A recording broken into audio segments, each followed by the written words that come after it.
Partia Socialiste dhe ajo Demokratike i kanë harruar përplasjet në kuvend dhe kanë gjetur një fushë të re beteje, platformat online. Në vend që të konkurrojnë se kush propozon një plan më të mirë për ekonominë, shërbimet publike apo hallet e përditshme të qytetarëve, dy kampet kryesore politike po sillen si të ishin në garë për të prezantuar produktin e ardhshëm të Silicon Valley. Pas Edi Ramës, i cili së fundmi lançoi pasqyrë Albania, sot është rradha e Sali Berishës të dalë me risinë e tij digjitale.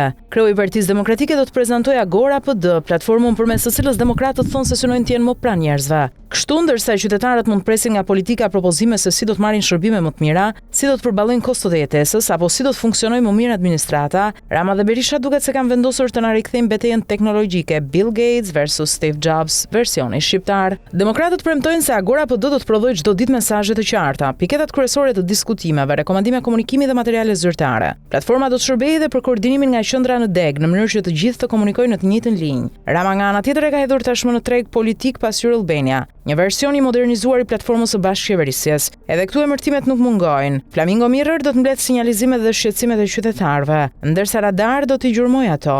Premtimi është që problematikat të evidentohen brenda 48 orëve dhe të marrin zgjidhje brenda 2 javësh. Politika që dikur matej me programe, reforma dhe premtime konkrete po na serviret gjithnjë më shumë me fjalorin e kompanive teknologjike.